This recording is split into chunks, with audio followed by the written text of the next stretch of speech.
Hello बच्चों। आज हम चालू कर रहे हैं बिजनेस का थर्ड चैप्टर जो है 11th बिजनेस का थर्ड चैप्टर, वो है प्राइवेट पब्लिक ग्लोबल एंटरप्राइजेस। इसको स्टार्ट करने के पहले मैं आपको इसको थोड़ा सा बता दूं कि इसके बारे में कि इसमें क्या क्या पढ़ने वाले हैं। इसमें हम देखेंगे कि भैया पब्लिक सेक्टर कैसे काम कर रही है, public sector that is government का सेक्टर है। फिर बोलता है ये प्राइवेट सेक्टर कैसे काम कर रहा है, और फिर उसके बाद ग्लोबल एंटरप्राइजेस जो अपन देख रहे हैं कि भैया पूरी दुनिया में कैसे मल्टीनेशनल कंपनीज काम कर रही हैं। चलिए क्लासिफिकेशन ऑफ इंडियन इकोनॉमी से चालू करते हैं। सबसे पहले आपको दो बातें आएंगी, एक होगा पब्लिक सेक्टर, एक होगा प्राइवेट सेक्टर। मैं आपको पहले बता देता हूँ, प्राइवेट सेक्टर को आप पब्लिक कंपनी और प्राइवेट कंपनी से एक साथ रिलेट मत करिएगा, आप कंफ्यूज हो जाओगे। क्योंकि प्राइवेट सेक्टर नाम बदला हुआ है, सरनेम बदला हुआ है इसका, ठीक है ना। प्राइवेट सेक्टर, और अगर कभी कंपनी की बात होती है तो पब्लिक कंपनी प्राइवेट कंपनी वो अलग ही मैटर है। लेकिन यहाँ पर प्राइवेट सेक्टर और पब्लिक सेक्टर की बात हो रही है, तो यहाँ पर ध्यान सुनना। चलो मैं बहुत ही सिंपल शब्दों में बताता हूँ। क्लासिफिकेशन ऑफ इंडियन इकोनॉमी अगर दो पार्ट में बांटा गया है, पहला है प्राइवेट सेक्टर, दूसरा है पब्लिक सेक्टर। अगर प्राइवेट सेक्टर की बात करें तो इसके अंदर आपको सोल प्रोप्राइटर हो, चाहे सोल प्रोप्राइटर अपना बिजनेस कर रहा हो, चाहे पार्टनरशिप हो, पार्टनरशिप मिलकर फॉर्म चला रही हो, चाहे एचयूएफ हो, Hindu and divided family business चला रहे हो, कोऑपरेटिव सोसाइटी हो, या फिर जॉइंट स्टॉक कंपनी हो, ये सब कुछ प्राइवेट सेक्टर के अंदर आता है। बचेगा क्या कि भैया आपने बोला कि बिजनेस में जितनी भी चीजें थी वो तो सारी चीजें इसी के अंदर आ गई।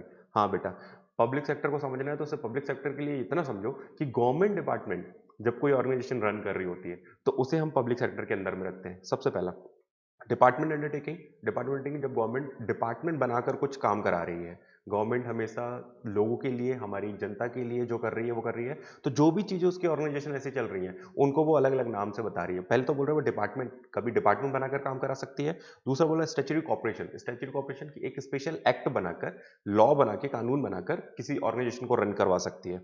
फिर तीसरा बोलता है गवर्नमेंट कंपनी, कि इसको गवर्नमेंट कंपनी का नाम इसलिए दिया गया कि इसको नॉर्मल तरीके से कि 51% से ज्यादा के शेयर अगर इन्होंने खरीद लिए हैं तो वो एक गवर्नमेंट कंपनी हो जाएगी। Government, central government, state government दोनों हो सकती है, कोई भी उससे कंट्रोल करे किसी भी कंपनी को। और 51% से ज्यादा के शेयर अगर उसने खरीदे हुए हैं तो समझ जाओ कि वो गवर्नमेंट कंपनी है। मतलब कि पूरे रूल्स और रेगुलेशंस किसके लगने वाले हैं, गवर्नमेंट के। टर्म्स कंडीशन किसकी होंगी, गवर्नमेंट की। और आप जब उसके अंडर में काम कर रहे होंगे तो आप अपने आप को क्या बोलते हो कि मैं गवर्नमेंट एम्प्लॉय हूँ। बहुत ही सिंपल एक तरीका है इसको समझने का। ये बोलता है कि भैया प्राइवेट सेक्टर, पब्लिक सेक्टर, तो मैं आपको सिंपल शब्दों में बताता हूँ। कोई बंदा अगर ये बोलता है कि मैं सरकारी नौकरी में हूँ तो समझ जाना वो पब्लिक सेक्टर में है। बात समझ में आ रही है। क्योंकि रिलायंस में जो बंदा काम कर रहा है या टाटा में जो काम कर रहा है वो अगर ये बोलता है कि मैं गवर्नमेंट जॉब पे हूँ तो आप उसकी बात नहीं मानोगे। सीधी सी बात है, मानना भी नहीं चाहिए, क्योंकि वो एक प्राइवेट सेक्टर है। बच्चे कंफ्यूज हो जाते हैं। मैं जब सेक्टर सेक्टर वर्ड बोल रहा हूं तो ये वर्ड आपके लिए इंपॉर्टेंट है इसलिए क्योंकि मैंने आपको बताया कि ये पीछे इसके प्राइवेट सेक्टर, पब्लिक सेक्टर, ये दोनों में अलग बातें होती हैं। अगर कोई बोलता है प्राइवेट कंपनी और फिर बोलता है पब्लिक कंपनी तो इन दोनों में भी अलग बातें होती हैं। वो हमारा जो इसके पहले वाला चैप्टर था उसमें आप चाहे तो उसका वीडियो देख सकते हो, मैंने उसमें आपको क्लियर किया है कि प्राइवेट कंपनी और पब्लिक कंपनी में क्या डिफरेंट होता है। चलिए यहाँ हम सेक्टर की बात कर रहे थे, आगे बढ़ रहा हूँ। प्राइवेट सेक्टर अगर हम समझे तो कैसे समझेंगे, तो मैं बताता हूँ। जैसे आप टाटा मोटर्स की बात कर रहे हो या रिलायंस की बात कर रहे हो तो ये सब क्या है, एक प्राइवेट सेक्टर है। क्या है, प्राइवेट सेक्टर है। प्राइवेट सेक्टर को इसलिए कहा जा रहा है क्योंकि इसमें गवर्नमेंट अपने कंट्रोल नहीं रखती। इनके खुद के मतलब मेंबर्स हैं, उनके मतलब शेयर होल्डिंग्स हैं, वो लोग अपने हिसाब से बोर्ड ऑफ डायरेक्टर्स बने हुए हैं, वो लोग डिसीजन लेते हैं और बिजनेस चलाते हैं। लेकिन अगर मैं आपको बात करता हूँ कि पब्लिक सेक्टर की, तो पब्लिक सेक्टर थोड़ा अलग है। ये क्या बोलता है, भैया अगर आप एलआईसी की बात करो, इंडियन रेलवे की बात करो, तो ये क्या आपको लगता है ये प्राइवेट सेक्टर है? नहीं, ये प्राइवेट सेक्टर नहीं है। ये गवर्नमेंट चला रही है। इसके भी रूल्स और रेगुलेशंस बने हुए हैं जो गवर्नमेंट ने बनाए हुए हैं, और गवर्नमेंट इसका पूरा कंट्रोल अपने हाथ में रखती है। इसको पैसे जो देने हैं, इसका जो फंडिंग होनी है वो भी गवर्नमेंट दे रही है। ये कैसे काम करेगा क्या नहीं करेगा ये सब कुछ गवर्नमेंट बताएगी। तो central government, state government, mainly इसमें ज्यादा याद रखना होता है कि हो सकता है कुछ चीजों को सेंट्रल गवर्नमेंट चला रही है और कुछ चीजें स्टेट गवर्नमेंट चला रही है। राइट, स्टेट गवर्नमेंट ये एमपी की गवर्नमेंट चला रही है और सेंट्रल मतलब पूरे इंडिया की गवर्नमेंट चला रही है। आगे बढ़ रहा हूं। डिपार्टमेंट अंडरटेकिंग इसका पहला पार्ट है। बोलता है कि देखो, आपने जो जितनी भी चीजें प्राइवेट सेक्टर की है वो आपने इसके पहले वाले चैप्टर में पढ़ी हुई है, ठीक है ना। और आप एक बार उसको देखकर फिर इसके बाद इसमें आएंगे तो आपको ये चीजें समझ में आएगी। आपको यहाँ पर सिर्फ पब्लिक सेक्टर के बारे में पढ़ाया जा रहा है कि भैया पब्लिक सेक्टर क्या क्या है। तो सबसे पहले डिपार्टमेंट अंडरटेकिंग इसका फर्स्ट पॉइंट है। ये बोलते हैं डिपार्टमेंट अंडरटेकिंग क्या है, जब आप मिनिस्ट्री को कंट्रोल दे दो। मतलब कि डिपार्टमेंट अंडरटेकिंग कि मैं बोलता हूँ कि गवर्नमेंट डिपार्टमेंट बनाकर कुछ चला रही है। वो पार्लियामेंट में अपने आप को मतलब आंसर देने के लिए आएगी कि भैया मेरे डिपार्टमेंट ने क्या काम किया, क्या नहीं किया, क्या प्रॉफिट हुआ, क्या लॉस हुआ, ये सारी बातें बताएंगी। ऐसी कौन सी ऑर्गेनाइजेशन है, तो मैंने आपको बताया कि पोस्ट ऑफिस जो है इंडिया का, इंडिया पोस्ट ऑफिस और रेलवे डिपार्टमेंट, ये बेस्ट एग्जांपल है इसके। ये डिपार्टमेंट बनाकर चलाई जा रही है गवर्नमेंट के थ्रू। भैया एक चीज समझ में नहीं आ रही है कि ये गवर्नमेंट जब चला ही रही है सब कुछ, तो इनको अलग-अलग नाम क्यों दे रही है? मैं बताता हूँ, धीरे-धीरे सारी चीज़ें क्लियर होंगी। डिपार्टमेंट बनाकर जब वो काम करा रही होती है, तो उसका कंट्रोल क्या होता है? एक तरीके से उसके रेल मंत्री, जैसे मैंने एक रेल मंत्री रखा, मैंने बोला ये रेल मंत्री आज से ये इसका सब कुछ देखेगा कि रेल का बजट क्या होगा, रेल में बजट कितना देगा, गवर्नमेंट कितना देगी और उसका वो क्या यूज़ करने वाला है, क्या-क्या काम वो करेगा। अगर उससे कुछ गलतियाँ हुई, तो वो पार्लियामेंट में जाके आंसर भी देगा। कहते हैं ना, ये रेल मंत्री को जवाब देना पड़ेगा कि रेल हादसे इतने क्यों हो रहे हैं। तो ये सारी चीज़ें क्या हो रही है, एक डिपार्टमेंट बनाकर रन कराई जा रही हैं। इसलिए ज़रूरी था गवर्नमेंट का कि यहाँ पर किसी एक बंदे को काम दे दिया जाए और उसके ऊपर पूरी लायबिलिटीज़ बना दी जाए कि भैया तुम करो और अगर कुछ गड़बड़ होगी तो हम तुम्हीं को पकड़ेंगे। ठीक है? आते हैं अब ये इसके बारे में थोड़ी डिटेल में बताते हैं कि भई डिपार्टमेंट अंडरटेकिंग चलाने के फ़ायदे क्या हैं, नुकसान क्या है? तो सिंपल तरीके से बताऊँगा, फाइनेंस की बात करें, अगर आप सीधे-सीधे इसके फैक्टर देखो तो पैसे की बात करें तो गवर्नमेंट दे रही है। अकाउंट और इसके ऑडिट रिपोर्ट्स बनेंगी, वो भी इनको देखने पड़ेंगे। ये पार्लियामेंट में जाकर इसको दिखाएँगे कि भैया इन्होंने ये कोई और बंदे को दिखाने की ज़रूरत नहीं है कि भैया, वो पार्लियामेंट में जाके शो करेंगे कि हमने क्या किया इतने सालों तक। फिर मैनेजमेंट और कंट्रोल पूरा गवर्नमेंट का होगा। इनका अपॉइंटमेंट अगर वहाँ पर कोई बंदा जॉइन करने वाला है, तो वो भी गवर्नमेंट के रूल्स और रेगुलेशंस पे होगा कि गवर्नमेंट बोलती है ना, जैसे आप बोलते हो कि भैया आपने यूपीएससी का एग्जाम निकाला है या आपने बोला कि एसएससी का एग्जाम निकाला है, इसी तरीके से रेलवे का अगर आप एग्जाम निकालते हो तो वो आपको ज्वाइन करती है। ये पूरे कौन, ये सब कुछ ऑर्गेनाइज कौन करा रहा है? गवर्नमेंट करा रही है। ठीक है? और अगर आपको नौकरी मिलती है तो आप गवर्नमेंट एम्प्लॉय कहलाते हो। फिर बोलते हैं कि भैया, ये सारी बातें ध्यान में रखते हुए कि भैया ये इसमें अकाउंटेबल कौन होगा? अकाउंटेबल बोलने का मतलब है कि भैया किसके ऊपर जवाबदेही होगी? तो मिनिस्ट्री जो वहाँ पर संभाल रही है, रेल मिनिस्टर जो है, उनके ऊपर जवाब होगा कि भैया बताओ कि क्या दिक्कतें हुई और क्यों हुई? और बताता हूँ डिपार्टमेंट अंडरटेकिंग के मेरिट्स में, तो भैया सबसे पहले तो गवर्नमेंट कंट्रोल है। फिर उसके बाद बोलता है कि भैया आंसरेबल इन अ पार्लियामेंट, आपको पार्लियामेंट में आंसर देना है। और फिर उसके बाद इनकम का जो सोर्स है, इनका खुद का भी होता है कि रेलवे अपने आप से भी पैसा कमाती ही है और साथ में गवर्नमेंट भी उसको फंड कर रही है, कोई दिक्कत नहीं है। हमारा और आपका जो टैक्स का पैसा है वो उसी में लग रहा है। ठीक है? फिर नेशनल सिक्योरिटी की बात करें तो भैया हमारे लिए बहुत अच्छा है कि हम कुछ चीज़ों को गवर्नमेंट के कंट्रोल में रखें और कुछ ही चीज़ों को प्राइवेट के कंट्रोल में डालें। तो ज़्यादातर हमने फिर ये देखा कि जो गवर्नमेंट को सिर्फ उन चीज़ों पे कंट्रोल रखना है जो इंपॉर्टेंट है हमारे देश के लिए। ठीक है? चाहे वो ट्रांसपोर्टेशन हो, कम्युनिकेशन हो या फिर ऐसी कोई भी चीज़ जो बैंकिंग सिस्टम है, तो जहाँ पर लगता है गवर्नमेंट को यहाँ पर मेरा कंट्रोल होना चाहिए। बाकी सारी चीज़ें प्राइवेट सेक्टर को दे दो, तो वो ये करते हैं। लिमिटेशंस की बात करें तो यहाँ पर थोड़ी-सी अजीब-सी बात ये होती है कि आप लोग को लिखने के लिए लिमिटेशन में कुछ ऐसे वर्ड्स चाहिए जो मतलब हमको बुराई करनी है। तो बुराइयाँ तो अपने आप हो जाती हैं। आप अगर देखेंगे कि भई अगर बुराई करने की बात करें तो ये लोग मेरिट्स में जो बातें बोली है वही बातें इन लोग क्या बोलते हैं, लिमिटेशन में कुछ इस तरीके से बोलते हैं कि वही बुराई बन जाती है। तो यहाँ भी ऐसा कुछ देखने को मिलेगा। पहले तो बोल दिया लैक ऑफ फ्लेक्सिबिलिटी, यहाँ पर चेंजेस नहीं आ पाते। डिपार्टमेंट की बात करें तो रेलवे डिपार्टमेंट भी पुराने समय से चला आ रहा है, जैसा हो रहा है वैसे ही हो रहा है। कुछ नई चीज़ें इन लोग अगर करने की बात करेंगे तो जब तक वहाँ से ऊपर से आपको अप्रूवल ना मिले तब तक आप कुछ अपना नया दिमाग नहीं लगा सकते। ऐसा प्राइवेट एजेंसीज़ में नहीं होता। आपको आसानी से अपने बातें रखने का मौका मिलता है और चेंजेस भी आपको बहुत जल्दी-जल्दी दिखते हैं। डिले इन डिसीजन मेकिंग, अगर आप किसी भी गवर्नमेंट डिपार्टमेंट की बात करें तो वो ये बोलता है कि भाई हमें डिले होता है एक्शन लेने में, हमारी डिसीजन लेने में, ये हमें इसका हमें एक सरदर्द है। फिर ब्यूरोक्रेसी की बात करते हैं यहाँ पर, इसका मतलब ये है कि भैया ज़्यादातर यहाँ पर नौकरशाही कानून होते हैं कि भैया जैसा बोल दिया गया वैसा गया। गवर्नमेंट एम्प्लॉय हमेशा बोलते हैं भाई हम तो एक सरकारी मुहिम है, हमसे जो बोला जाएगा हम करेंगे, जितना हमारी ड्यूटी हम वो करेंगे, इससे ज़्यादा हम कुछ नहीं कर सकते। चलिए, एक चीज़ ये भी ये लोग देखते हैं, रेड टेपिज्म का मतलब हम आपको बता दें कि जब कानूनी बातें या फाइलिंग ये जो चीज़ें होती हैं ये ज़्यादा होता है। तो मतलब वहाँ सीधी सी बात है, गवर्नमेंट डिपार्टमेंट होगा तो वहाँ पर उसकी लिखा-पढ़ी भी ज़्यादा होती है। प्राइवेट नौकरी में एक बंदे ने बोल दिया आप कल से आ जाइए, आप आपको जॉइनिंग हो गई, इतना काफ़ी है। बंदा जॉब करने आ जाता है और उसको सैलरी-वैलरी मिलेगी, उसको टेंशन लेने की ज़रूरत नहीं।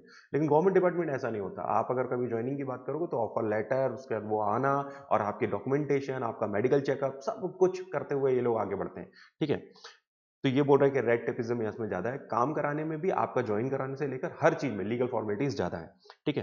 रेड टेपिज्म मैंने एक वीडियो में बताया भी था कि इसमें क्या है कि मतलब आप जब कानूनी कोई किताब देखते हैं या कभी आप देखिएगा हाई कोर्ट के बाहर खड़े जाओ तो वो लोग ज़्यादातर फाइल रखते हैं और उसके ऊपर रेड टेप लगा रहता है।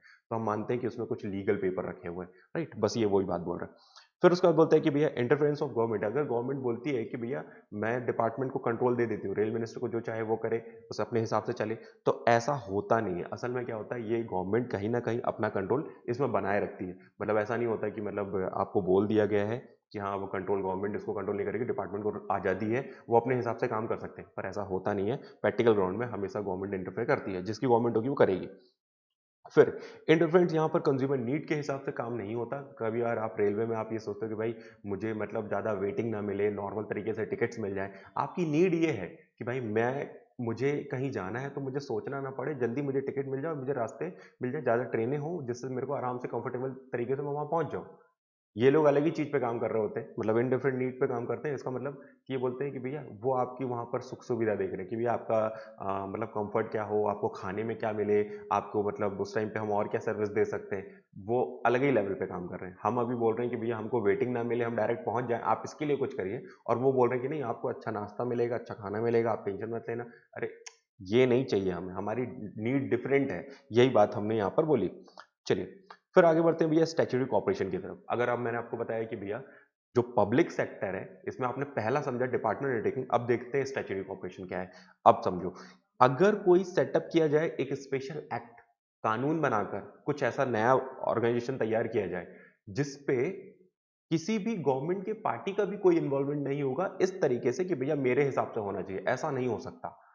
इसका कहने का क्या मतलब, कहने का ये मतलब है कुछ चीजें हमारे इंडिया की गवर्नमेंट के लिए कुछ इस लेवल पे कंट्रोल करने की जरूरत होती है कि जहां पर जो गवर्नमेंट में जो बंदा बैठा है, जो नेता है, जो पावर में है, वो भी उसके अंडर में आ जाए। मतलब ऐसी कोई चीज होती है क्या? हमारे यहाँ सिर्फ कानून होता है ऐसा।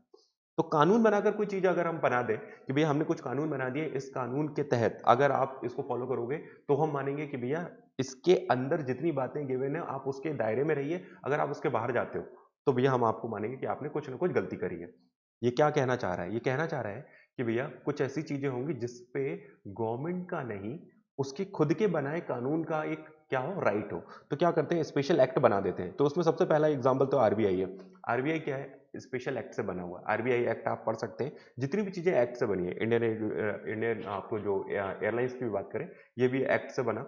इन्होंने बोला कि भाई हमने किस तरीके से काम किया है और क्या काम करने वाले हैं, हमारे हमारे दायरे क्या हैं काम करने के, हम किस तरीके से अपने जो डिसीजन है वो लेंगे, हमारे ऊपर किसी का प्रेशर नहीं होगा। मतलब आरबीआई जो है, इस पे खुद मोदी जी का भी कंट्रोल नहीं है। ये आरबीआई अपने ही कंट्रोल से बना हुआ है। मतलब वो स्पेशल एक्ट से बना हुआ है। उस एक्ट को हमने प्रॉपर पार्लियामेंट में पास करवाया हुआ है और कानून बने हुए हैं आरबीआई के। मतलब कभी हम खुद भी चाहें ना कि हम अपने आप पावर में आ गए हैं तो इतने नोट छाप दो, ऐसा नहीं हो सकता। उनके खुद के कानून है, वो खुद अपने हिसाब से चलते हैं, क्योंकि उसके जो कानून बनाए गए वो भले वो नेता लोग ने मिलकर बनाए हैं, लेकिन एक बार जब वो बन गए तो जो लोग उसमें पावर में हैं, जो लोग अच्छे लोग हैं, जो पढ़े लिखे हैं, समझदार लोग हैं, वो लोग इसको समझकर चल रहे हैं। इस पे किसी की भी मतलब दखल अंदाजी यहाँ पर बर्दाश्त नहीं की जाएगी। क्यों नहीं की जाएगी? तो मैं बता दे रहा हूँ कि ये एक्ट बना हुआ है, ये स्पेशल एक्ट बनकर जो भी चीजें चल रही है, चाहे कोई भी चीज ऐसी हो जिसमें हम बोलेंगे भैया इसका एक्ट बना हुआ है, तो उसके खुद के कानून बने हुए हैं, उसमें लिखे हुए हैं। देख लो, पढ़ लो, समझ लो, तुम्हें पता चल जाएगा कि भाई ये क्या चीज है। मैं आपको बता रहा हूँ कि भैया आप आरबीआई के अंदर अपने कंट्रोल नहीं लगा सकते, आप भले प्रधानमंत्री क्यों ना हो, क्योंकि भैया उसके खुद के कानून है। ठीक है ना? इसी तरीके से एयर इंडिया का भी एग्जांपल दिया मैंने आपको कि स्टैट्यूटरी कॉर्पोरेशन इसका भी एक पार्ट है कि इनके खुद के कानून है, ये खुद पता है कि इनको क्या करना है, कौन से लोग उसमें होंगे, क्या अथॉरिटी होंगी, कौन लोग क्या डिसीजन ले सकते हैं और कितना ले सकते हैं, इससे ज्यादा नहीं। ठीक है ना? स्ट्रेटेजिक कॉर्पोरेशन के बारे में मैं आप लोग बता दूं तो सबसे पहले ये पास होता है स्पेशल एक्ट के थ्रू। स्पेशल एक्ट पास किया जाता है मतलब पूरा कानून बन जाता है। हर वो चीज जो आपने देखा कि नई कानून बने हैं तो उसकी अपनी सेपरेट पावर होती है और ये सबसे ऊपर होता है। मतलब अगर आपने किसी एक्ट की बात कर दी है तो मतलब ये समझ लो भैया एक्ट में गिवन है तो उसके अंदर सब आ जाते हैं। हमारे इंडिया का एक एक सिटीजन कि भैया हम कोई भी इसके खिलाफ नहीं जा सकता। जो रूल्स और रेगुलेशन उसके बने हुए उसी के अंडर वो चलेगा। Own and control by government, हाँ इसको चलाती गवर्नमेंट है, नो डाउट, लेकिन दायरे में रह के। ठीक है?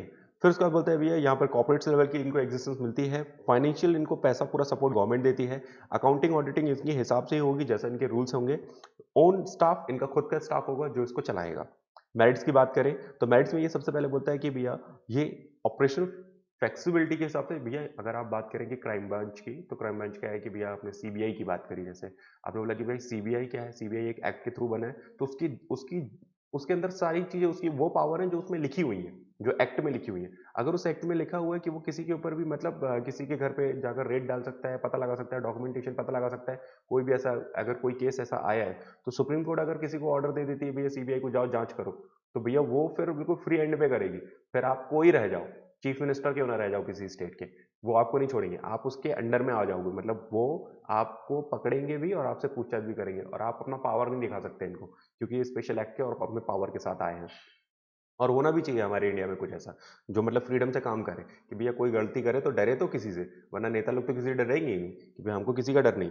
तो भैया इनसे डरते हैं ये लोग, क्योंकि भैया ये लोग स्पेशल एक्ट से बने हुए हैं।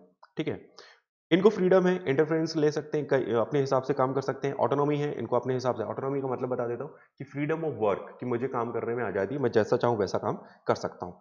फिर उसके बाद वे लोग बात करते हैं इकोनॉमिक ग्रोथ के लिए हमारे लिए ज़रूरत है कि हम ऐसी स्ट्रेचरी कॉर्पोरेशन को जिंदा रखें। ऐसी बहुत सारी है, मैं आपको बताऊंगा इसके फिर कभी। लिमिटेशन की बात करें, लिमिटेशन की बात करें तो इसकी बुराई करेंगे ये लोग, बुराई करेंगे तो ये लोग सबसे पहले बोलेंगे कि भैया थ्योरेटिकल बातें हैं कि किसी का इंटरफेरेंस नहीं, क्योंकि हम तो आज ये बोलते हैं कि भैया अब तो भैया सीबीआई पे भी भरोसा नहीं रहा, तो भैया सब बिके हुए हैं, ऐसा डर लगता है हमें। हमें ऐसा लगता है कि भाई क्या भरोसा, सब मिले हुए हैं। तो ऐसा नहीं होना चाहिए। फिर उसके बाद भी आप देख रहे हैं कि वह गवर्नमेंट का कंट्रोल रहेगा, गवर्नमेंट इंटरफेयर करता है। तो ये बात भी सच है कि हमको लगता है कि भैया कानूनी बातें हैं सब उसमें लिखी हुई है, लेकिन नहीं, वो लोग कहीं ना कहीं प्रेशर बनाते हैं। फिर उसका बोलते हैं डिजराइबल प्रैक्टिस, कभी कभी गलत भी काम करते हैं। फिर डिले इन एक्शन, ये तो गवर्नमेंट डिपार्टमेंट का एक मतलब अधिकार बन चुका है कि डिले इन एक्शन, एक्शन लेने में ये बहुत डिले करते हैं। चलने दो कहानी, कोई दिक्कत नहीं है। गवर्नमेंट कंपनी की बात करते हैं, गवर्नमेंट कंपनी इसका तीसरा पहलू है। पब्लिक सेक्टर का तीसरा पहलू है गवर्नमेंट कंपनी। मैंने आपको तीन बताए हैं। सबसे पहला जो बताया था मैंने आपको, डिपार्टमेंट अंडरटेकिंग बताया कि जब गवर्नमेंट डिपार्टमेंट बना के कोई बिजनेस रन करती है, बिजनेस नहीं बोलना चाहिए कायदे से इसको, इसको बोलना चाहिए कि देश की जनता के लिए कुछ सेवा करती है।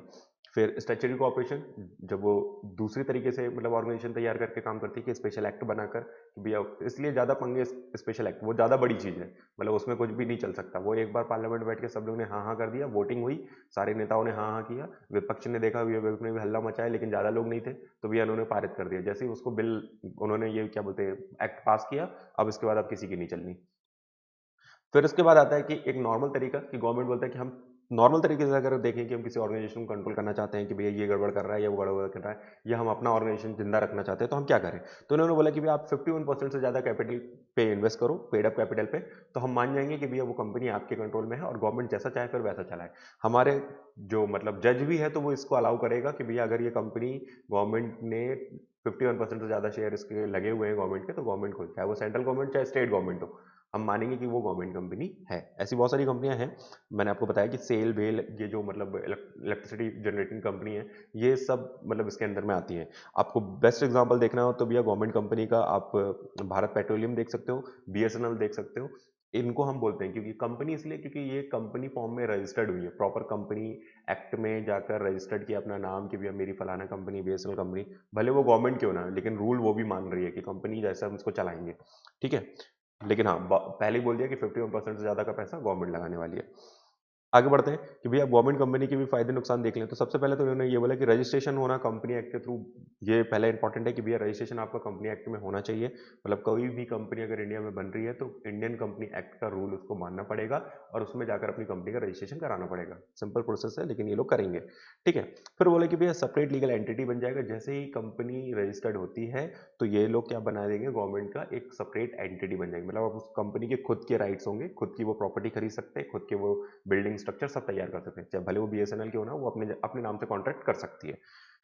बोर्ड ऑफ डायरेक्टर ही उसको चलाएंगे। बोर्ड ऑफ डायरेक्टर वो जो पर्सन होंगे, जितने भी लोग उनके मेंबर्स होंगे, तो वो लोग उसको चलाएंगे। सीधी सी बात है, जितने शेयर खरीदे हैं, जितने ज्यादा पैसा लगाया है, वो लोग ही इसको चलाने वाले हैं। तो गवर्नमेंट ने लगाया तो गवर्नमेंट ही इसको ज्यादा चलाएगी। मेमोरेंडम और आर्टिकल्स इनके बनेंगे। मेमोरेंडम आर्टिकल मैंने आप लोगों को बताया हुआ था पिछली क्लास में, जिसमें बताया था कि भैया मेमोरेंडम और आर्टिकल्स एक इंपॉर्टेंट डॉक्यूमेंट है कंपनी के, बिना इसके तो कंपनी रजिस्टर्ड होगी नहीं, मतलब कंपनी बनेगी नहीं। तो ये मेमोरेंडम जो उसका लीगल डॉक्यूमेंट है कि भैया कंपनी क्या है, क्या नहीं है, क्या कर रही है, वो सारी चीजें उसमें होगी। और आर्टिकल्स ऑफ एसोसिएशन की कंपनी के पावर, कि कंपनी क्या कर सकती है, कब कर सकती है, कितने लेवल तक कर सकती है, सारी चीजें उसमें गिवन है। ठीक है, फिर एनुअल रिपोर्ट ये लोग बनाकर तैयार करेंगे, कि ऐसा नहीं है कि गवर्नमेंट कंपनी है तो ये लोग बिल्कुल अब कोई हिसाब किताब नहीं करेंगे, ऐसा नहीं है। लिखना विखना तो करना है, अकाउंट वगैरह तो सब बनेंगे, एनुअल रिपोर्ट भी बनकर सब तैयार करनी पड़ेगी। और 51% से ज्यादा कॉन्ट्रीब्यूशन गवर्नमेंट का होगा, ये बात तो मैंने आपको पहले ही बता दी। मेरिट्स में बता देते हैं, गवर्नमेंट कंपनी की सबसे अच्छी बात होती है ईजी फॉर्मेशन। गवर्नमेंट कंपनी है तो किसी कोई इसको रोकता नहीं है, जल्दी जल्दी बन जाती है ये। और हालांकि इतनी भी जल्दी नहीं, वो बस ऐसा है कि गवर्नमेंट का कंट्रोल है तो कुछ चीजों में ये फंसेगी नहीं, जल्दी जल्दी काम होकर इनका रजिस्टर्ड हो जाएंगे। हाँ, बहुत ईजी तरीका है लेकिन गवर्नमेंट के हिसाब से कि भैया इस तरीके से अगर काम करना तो ये बहुत आसान से होगा। मैंने आपको बताया स्टैट्यूटरी कॉर्पोरेशन सबसे मुश्किल है, डिपार्टमेंट अंडरटेकिंग उससे कम, लेकिन गवर्नमेंट कंपनी तो उससे भी इजी, सबसे इजी, कि भैया आप आराम से बना सकती है। फिर ऑपरेशनल ऑटोनॉमी मिलती है, गवर्नमेंट अपने हिसाब से उसको काम करती है, अपने हिसाब से उसको चलाती है। अब इंडिपेंडेंट स्टेटस होता है इनका कि भई अपने हिसाब से अपना जैसा चाहे वैसा अपना काम करे, अपना ऑर्गेनाइजेशन को जैसा चाहे। और फिर उसके बाद अनहेल्दी बिज़नेस प्रैक्टिस से इसको बचना होता है कि भैया कुछ भी करप्शन और इन सब से बचने की कोशिश करते हैं ये लोग, और मतलब लोगों का कुछ बुरा ना हो जाए, इसका ध्यान रखते हैं। मन में एक बात आ रही होगी कि भैया ये बीएसएनएल वर्ड सुन रहे हैं, लेकिन ये तो बिल्कुल खत्म सी हो गई कंपनी, लेकिन तब भी इसको गवर्नमेंट क्यों चला रही है? मतलब अगर इसको लॉस में जा रही है, उसके बाद अगर गवर्नमेंट बोल रही है कि पब्लिक का पैसा बर्बाद हो रहा है, तो इसको बंद कर देना चाहिए। तो इसके पीछे कुछ रीजंस मैं आपको बताना चाहूंगा कि गवर्नमेंट का मुद्दा ये नहीं है कि उसको बिजनेस करना है, प्रॉफिट कमाना है, अपनी ही जनता, वो टैक्स से तुमसे अच्छा खासा ले लेगी पैसा, उसको कोई दिक्कत नहीं है।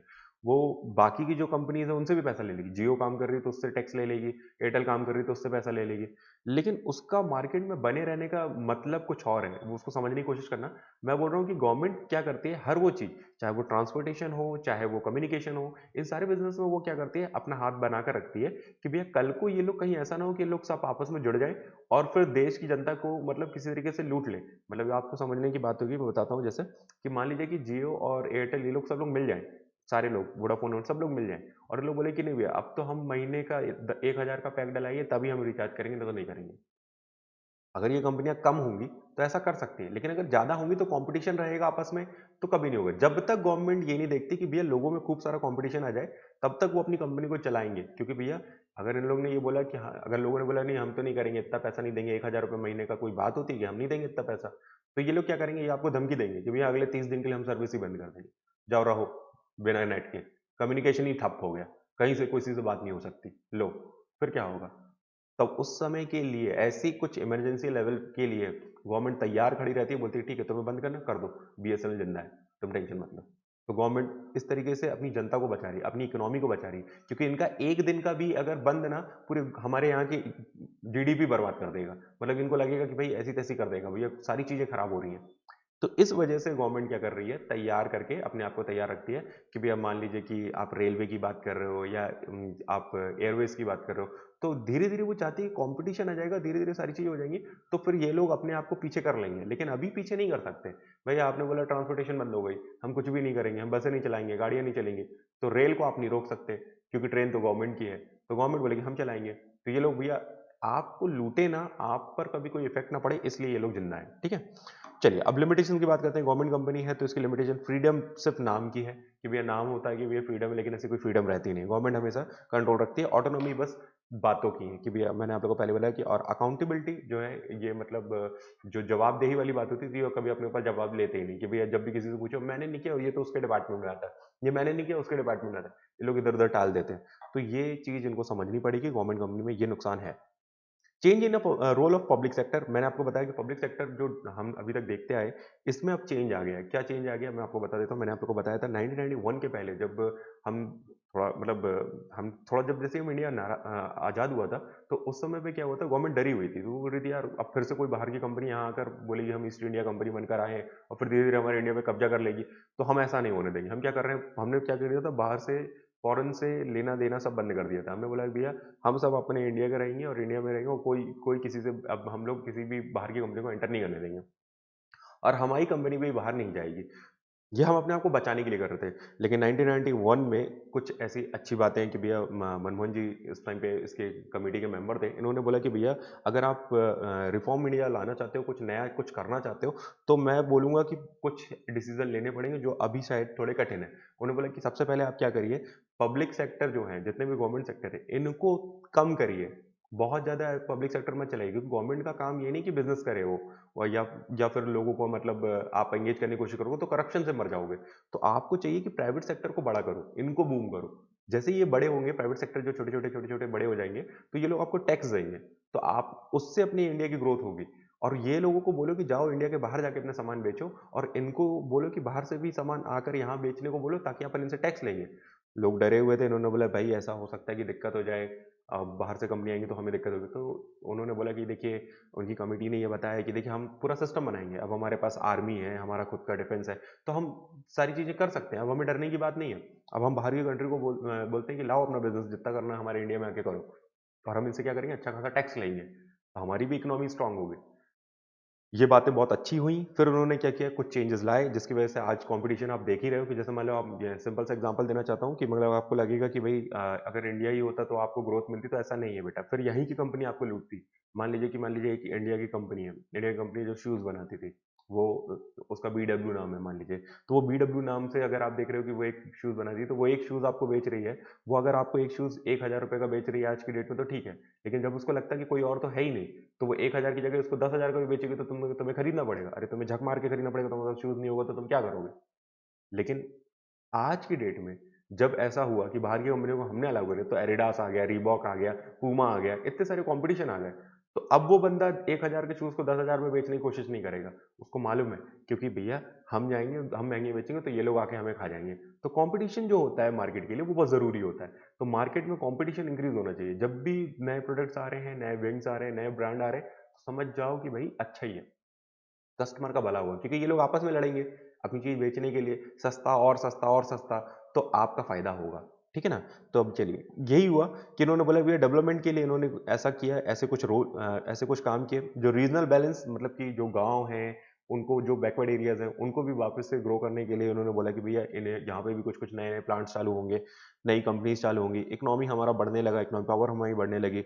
हम देखने लगे कि भैया पब्लिक सेक्टर जो हम देख रहे थे सिंस 1991 के पहले तक, सब कुछ पब्लिक सेक्टर के कंट्रोल में था। अब उन्होंने उनको डिक्रीज कर दिया, बोले कि भैया कम करते जाओ, जरूरत नहीं है इतने पब्लिक, जो इंपॉर्टेंट है बस उस पर कंट्रोल रखो, बाकी सब प्राइवेट सेक्टर को बोलो कि भैया तुम लोग चलाओ। आप लोग अभी रिसेंटली देख भी रहे होंगे, बहुत सारे पब्लिक सेक्टर को प्राइवेट में कन्वर्ट कर दिया गया है। इसमें क्या होगा, reduce in the number of industries, industries के नंबर ऑफ, जितने इंडस्ट्रीज है वो कम कर दी गई। और डिस इन्वेस्टमेंट ऑफ शेयर, मतलब कि या तो फिर पार्टली उसको प्राइवेट कंपनी को बेच दिया गया, या पूरी तरीके से बेच दिया गया। ये इन्होंने किया, मतलब कि गवर्नमेंट अपने हाथ हटा रही है उसमें से। फिर जो सिक यूनिट थे, जो मतलब थोड़ी कमजोर कंपनियां थी, उनको वापस से खड़ा करने के लिए इन्होंने फंडिंग करी। मतलब इन्होंने बोला कि भाई किसी कंपनी ऐसा है जो चल रही थी, फिर गिर गई है और उसको दिक्कत हो रही है, तो उसको वो वापस से क्या कर रही है, फंडिंग करके उसको ऊपर करने की कोशिश कर रही है। रिसेंटली एग्जाम्पल आपने येस बैंक के साथ देखा होगा कि वो गिर रही थी, तो एसबीआई ने उसको सपोर्ट कर दिया, अब उसको वापस से खड़ा करने की कोशिश कर रही है। क्यों? जनता के लिए, आपके लिए। ठीक है? मेमोरेंडम ऑफ अंडरस्टैंडिंग बनाने के लिए जरूरी है, क्योंकि भैया जो भी आप काम करोगे वो लीगली काम करोगे, और डॉक्यूमेंटेशन उसका जरूरी है कि आप क्या कर रहे हो, कैसे कर रहे हो, वो मेमोरेंडम से पता चलेगा।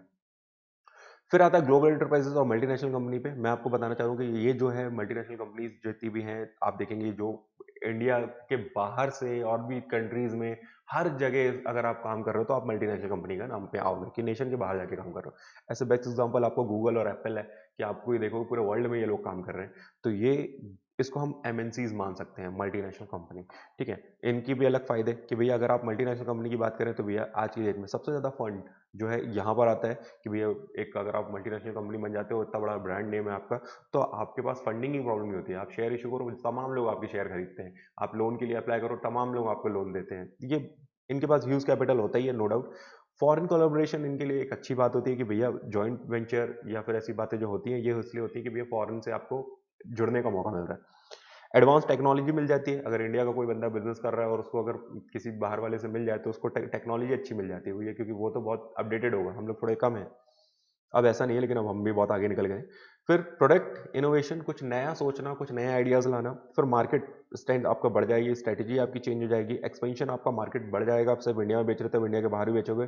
सेंट्रलाइज कंट्रोल होगा, आपके हाथ में कंट्रोल होगा कि आप देखते हुए उसको, बिजनेस को फैला सकोगे। मल्टीनेशनल होने का फायदा यही है कि अभी आप इंडिया में रहते रहते इंडिया के बाहर भी बिजनेस कर रहे हो। एम्प्लॉयमेंट जनरेट होगा। अगर आप लोग बढ़ोगे, तो जितना ज़्यादा आप लोग की बिजनेस बढ़ता जाएगा, उतने लोगों की ज़रूरत होगी, और वो लोग आप मार्केट से उठाओगे, तो सीधी सी बात है, एम्प्लॉयमेंट जनरेट होगा। टेक्नोलॉजी अच्छी होगी, इनफ्लो ऑफ फॉरेन कैपिटल, बाहर से कैपिटल भी यहाँ आएगा। जैसे कि आपने देखा अभी जियो ने बहुत सारी फंडिंग बाहर से ली है, उसको बाहर से पैसा मिला है।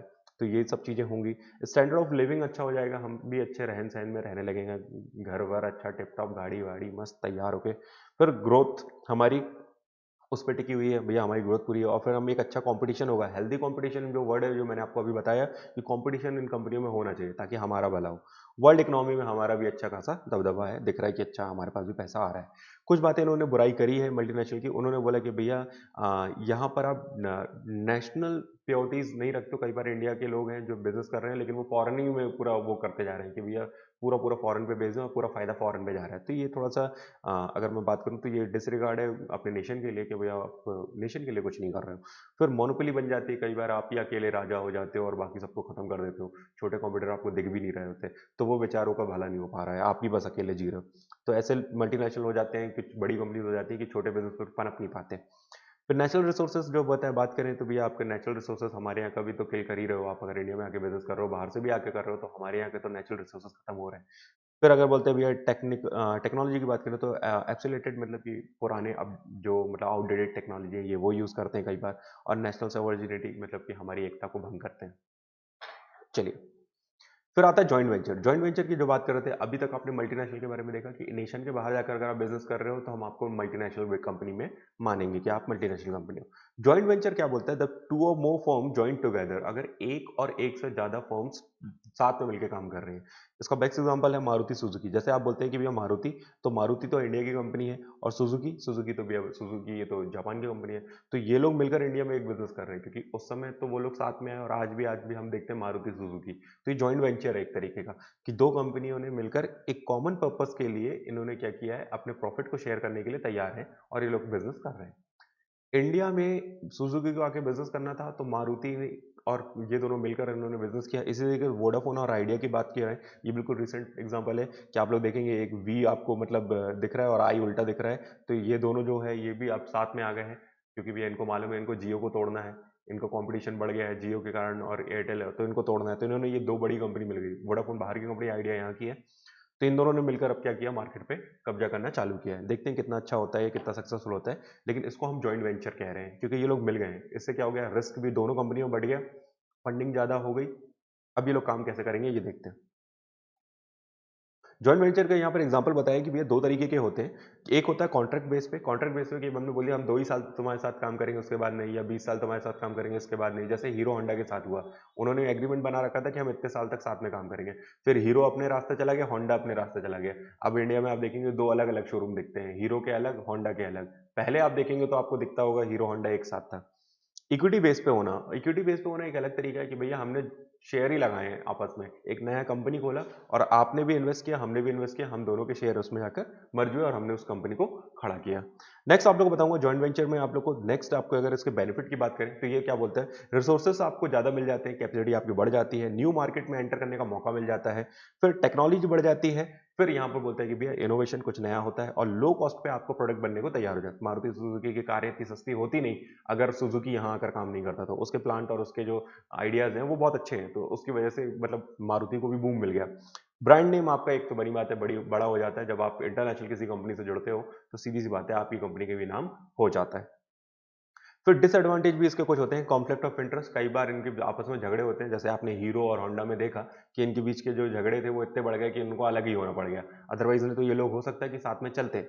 रिस्क इनका बढ़ता है क्योंकि भैया सीधी सी बात है कि आप कई बार दूसरे के कारण, दूसरे के नाम खोने के कारण, दूसरे की मार्केटिंग की वजह से तुम्हें भी क्या इफेक्ट हो जाता है। फिर उसके बाद बोलते हैं भैया कोऑर्डिनेशन, आपस में कभी भी कोऑर्डिनेशन इनके अगर गया तो इनका बिजनेस भी गया। कब इन लोग अलग हो जाएंगे, फिर झगड़े की वजह से, ये मैटर करता है। जॉइंट वेंचर मैंने बताया इक्विटी बेस में करोगे तो अच्छा है, कॉन्ट्रैक्ट बेस पे करोगे तो नहीं है।